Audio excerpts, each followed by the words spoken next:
We began last night with DeepSeek, the Chinese artificial intelligence upstart that rattled the AI industry and the markets.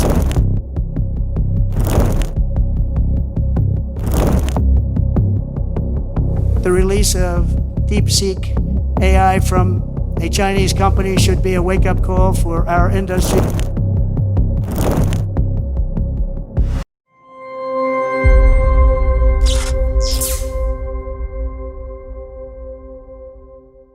നമ്മൾ ഇന്നിവിടെ പങ്കുവയ്ക്കുന്നത് deep സീക്കിനെ പറ്റിയാണ്. ഇന്ന് artificial intelligence മേഖലയിൽ ഏറ്റവും കൂടുതൽ ചർച്ച ചെയ്യപ്പെടുന്ന ഒരു AI മോഡലാണ് ഡീപ് സീക്ക് എന്നത്. എന്തായിരിക്കും ഡീപ് സീക്ക് ഇത്രയും ചർച്ച ചെയ്യപ്പെടാൻ കാരണമെന്നത്? ഡീപ് സീക്ക് എങ്ങനെയാണ് ഓപ്പൺ എയും അല്ലെങ്കിൽ ഗൂഗിളിന്റെയും മൈക്രോസോഫ്റ്റിന്റെയും മറ്റ് AI മോഡലുകളേക്കാൾ മുൻപിൽ വന്നതിന് കാരണം? ഇതൊക്കെ മനസ്സിലാക്കണമെങ്കിൽ നമുക്ക് ഡീപ് സീക്ക് എന്താണെന്നും അതിന്റെ മറ്റ് പ്രത്യേകതകളെ കുറിച്ച് മനസ്സിലാക്കേണ്ടതുണ്ട്. നമുക്കറിയാം, ഇന്ന് വളരെയധികം വേഗതയിൽ വളർന്നുകൊണ്ടിരിക്കുന്ന ഒരു മേഖലയാണ് ആർട്ടിഫിഷ്യൽ ഇന്റലിജൻസ് എന്നത്. അതുകൊണ്ട് തന്നെ ഒട്ടുമിക്ക രാജ്യങ്ങളും ഈ മേഖലയിൽ കൂടുതൽ പ്രാധാന്യവും കൊടുക്കുന്നുണ്ട്. അതുകൊണ്ട് തന്നെ AI തമ്മിലല്ലാതെ രാജ്യങ്ങൾ തമ്മിൽ തന്നെ ഈ മേഖലയിൽ വലിയ കോമ്പറ്റീഷൻ തന്നെ നടക്കുന്നു എന്നത് യാഥാർത്ഥ്യമായ ഒന്നാണ്. ഇന്നിപ്പോൾ അത് ചൈനയും അമേരിക്കയും തമ്മിലാണ്. പറഞ്ഞു വരുന്നത് ഡീപ് സീക്കിനെ പറ്റിയാണ്. ഡീപ് സീക്ക് എന്നത് ചൈനയുടെ ഒരു ആർട്ടിഫിഷ്യൽ ഇന്റലിജൻസ് കമ്പനിയാണ്. അവർ ഡെവലപ്പ് ചെയ്ത ഒരു LLM ആണ് ഇന്ന് ഡീപ് സീക്ക് എന്നറിയപ്പെടുന്നത്. ഇവിടെ LLM അല്ലെങ്കിൽ ലാർജ് ലാംഗ്വേജ് മോഡൽ എന്ന് പറയുന്നത് നമ്മുടെ മനുഷ്യന്റെ മസ്തിഷ്കം പോലെയാണ്. ചുരുക്കി പറയുകയാണെങ്കിൽ AIയുടെ ഒരു മസ്തിഷ്കം പോലെയാണിത്. ഈ LLM അല്ലെങ്കിൽ ലാർജ് ലാംഗ്വേജ് മോഡൽ ഉപയോഗിച്ചാണ് ഒരു AIക്ക് ഹ്യൂമൻ ലാംഗ്വേജ് മനസ്സിലാക്കാനും അത് വെച്ച് അനലൈസ് ചെയ്യാനും പുതിയ കണ്ടന്റുകൾ ക്രിയേറ്റ് ചെയ്യാനും എല്ലാം സാധിക്കുന്നത്. അങ്ങനെ ഒരു LLM തന്നെയാണ് ഈ ഡീപ് സീക്ക് എന്ന് പറയുന്നത്. ഡിസംബർ 2024 ഡീപ് സീക്കിന്റെ V3 എന്ന മോഡൽ റിലീസ് ചെയ്യുന്നത്. തുടർന്ന് ഇതിന്റെ AI അസിസ്റ്റന്റ് എന്ന ആപ്പ് ആൻഡ്രോയിഡിലും ആപ്പിൾ സ്റ്റോറിലും ലോഞ്ച് ചെയ്തു. എന്നാൽ ഈ ആപ്പ് അന്ന് iOS സ്റ്റോറുകളിൽ നിലവിലുള്ള ഏറ്റവും മികച്ച AI മോഡലായ ChatGPTക്ക് മുകളിൽ സ്ഥാനം പിടിക്കാൻ ഡീപ് സീക്ക് AIക്ക് കഴിഞ്ഞു എന്നതാണ്. തുടർന്ന് ജനുവരി 20, 2025 ഡീപ് സീക്കിന്റെ R1 AI എന്ന ചാറ്റ് ബോട്ട് റിലീസ് ചെയ്യുന്നത്.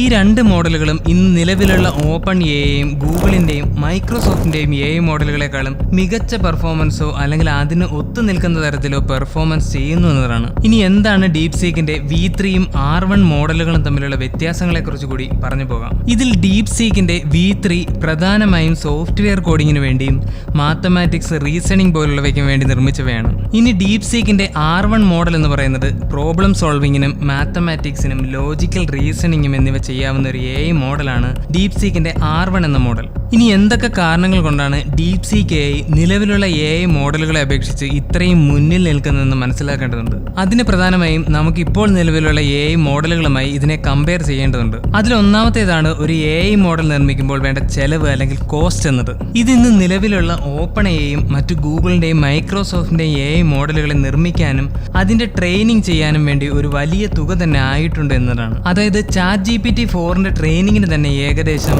$100 മില്യൺ തുക ചിലവാക്കിയിട്ടുണ്ട് എന്നാണ് ഏറ്റവും പുതിയ റിപ്പോർട്ടുകൾ പറയുന്നത്. എന്നാൽ ഡീപ് സീക്ക് AI മോഡലുകൾക്ക് ഈ ട്രെയിനിങ്ങിന് ചിലവായ തുക എന്നത് വെറും $6 മില്യൺ മാത്രമാണ്. അതുപോലെ തന്നെ വളരെ പ്രധാനമാണ് GPU, അതായത് ഗ്രാഫിക് പ്രോസസിംഗ് യൂണിറ്റ് എന്നത്. ഇതാണ് കൂടുതലും ഒരു AI മോഡലിന്റെ പെർഫോമൻസിന് സഹായിക്കുന്ന ഒരു ഹാർഡ്വെയർ എന്നത്. ഇത് നിർമ്മിക്കുന്ന ലോകത്തിലെ ഏറ്റവും വലിയ കമ്പനിയാണ് അമേരിക്കയിലെ NVIDIA എന്നത്. അതുകൊണ്ട് തന്നെ ഒട്ടുമിക്ക പ്രധാനപ്പെട്ട വലിയ AI മോഡലുകളെല്ലാം ഇത് തന്നെയാണ് ഉപയോഗിക്കുന്നത്. ഇവിടെ GPT-4ൽ ഉപയോഗിച്ചിരിക്കുന്ന GPU ഓപ്പൺ AI തന്നെ വ്യക്തമാക്കുന്നത് NVIDIAയുടെ തന്നെ 25,000 വരുന്ന A100 ചിപ്പുകളാണ്. അതായത് ഇന്ന് AI മോഡലുകളിൽ ഏറ്റവും മികച്ച പെർഫോമൻസ് തരുന്ന ഒരു GPU തന്നെയാണ് NVIDIAയുടെ A100 എന്നത്.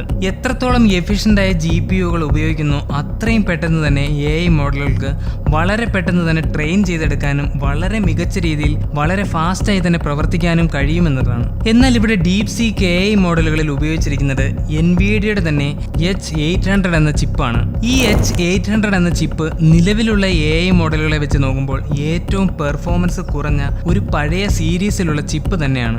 അതും വെറും 2000 H800 ചിപ്പുകൾ മാത്രമാണ് ഡീപ് സീക്ക് മോഡലുകളിൽ ഉപയോഗിച്ചിരിക്കുന്നത്. ഇനി ഇന്ന് നിലവിലുള്ള AI മോഡലുകളെ വെച്ച് കമ്പയർ ചെയ്യുമ്പോൾ ഡീപ് സീക്കിന്റെ പെർഫോമൻസ് എന്ന് പറയുന്നത് ഈ ഓപ്പൺ AIയുടെയോ അല്ലെങ്കിൽ ഗൂഗിളിന്റെ തന്നെ AI മോഡലുകളോടോ ഒപ്പം നിൽക്കുന്നതോ അതിലും മികച്ച പെർഫോമൻസ് കാഴ്ചവെക്കുന്നതോ ആണ്. ഇങ്ങനെ വളരെ കുറഞ്ഞ GPU ഉപയോഗിച്ചുകൊണ്ട് ഇത്രയും വളരെ മികച്ച റിസൾട്ട് നൽകാൻ ഈ മോഡലുകൾക്ക് കഴിയുന്നത് കൊണ്ട് തന്നെയാണ് ഇന്ന് നിലവിലുള്ള AI മോഡലുകളെ അപേക്ഷിച്ച് ഡീപ് സീക്ക് മുൻപിട്ട് നിൽക്കുന്നതിന് കാരണമെന്നത് ഇത് ഇന്ന് നിലവിലുള്ള വലിയ AI മോഡലുകളെയും ഡീപ് സീക്കിനെയും MML ഉപയോഗിച്ച് നടത്തിയ ഒരു ഗ്രാഫാണ്. ഇതിൽ MML എന്ന് പറയുന്നത് അതിന്റെ ഫുൾ ഫോം എന്ന് പറയുന്നത് massive multi task language understanding എന്നതാണ്.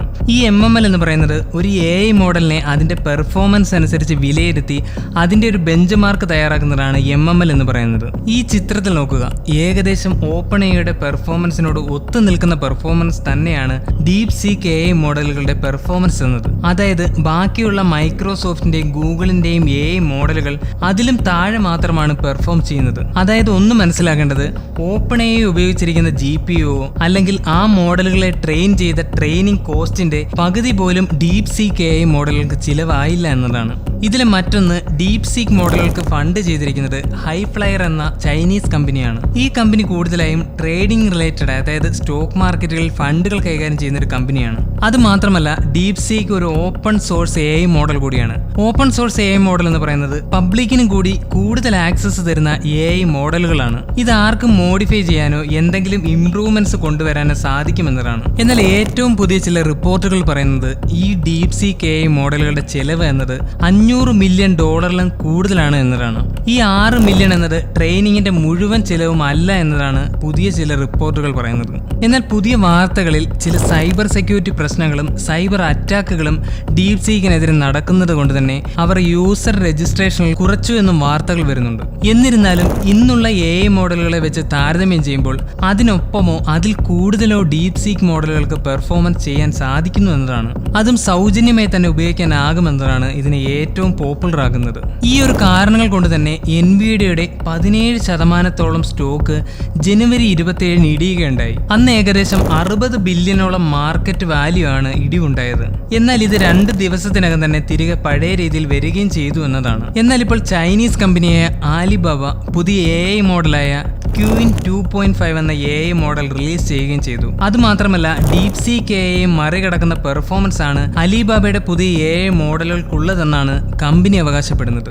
എന്നാൽ നിലവിൽ ഇപ്പോഴുള്ള OpenAIയെയും ഗൂഗിളിനെയും മൈക്രോസോഫ്റ്റിനെയും മറികടക്കുന്ന പെർഫോമൻസ് തന്നെയാണ് ഇപ്പോൾ ചൈനീസ് AI മോഡലായ ഡീപ് സീക്കിനുള്ളതെന്ന് തീർത്തും പറയേണ്ടത് തന്നെയാണ്. അമേരിക്കൻ പ്രസിഡന്റ് ട്രംപ് ഡീപ് സീക്കിന്റെ മുന്നേറ്റത്തെ പ്രശംസിക്കുകയും അത് അമേരിക്കൻ ടെക് കമ്പനികൾക്ക് ഇതൊരു വേക്കപ്പ് കോൾ ആയിരിക്കുമെന്നും പറയുകയും ചെയ്തു. ഈ ഡീപ് സീക്കിന്റെ വരവ് അമേരിക്കയ്ക്ക് കിട്ടിയ വലിയൊരു പണിയാണ്. അതായത് ടെക് ഭീമന്മാർ അടക്കി ഭരിക്കുന്ന, അല്ലെങ്കിൽ ഞങ്ങളാണ് ടെക്നോളജിയുടെ ഏറ്റവും വലിയ വിദഗ്ധർ എന്ന് വിചാരിക്കുന്ന അമേരിക്കയ്ക്ക് ഇത് ട്രംപ് പറഞ്ഞതുപോലെ ഒരു വേക്കപ്പ് കോളാണ് എന്നതാണ്.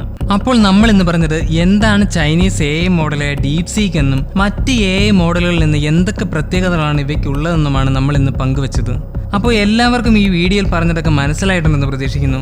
അപ്പോൾ ഈ വീഡിയോ ഇഷ്ടപ്പെട്ടെങ്കിൽ ചാനൽ സബ്സ്ക്രൈബ് ചെയ്യുക, വീഡിയോ ഷെയർ ചെയ്യുക. അപ്പോൾ അടുത്ത ടോപ്പിക്കുമായി വരുന്നവരെ ബൈ.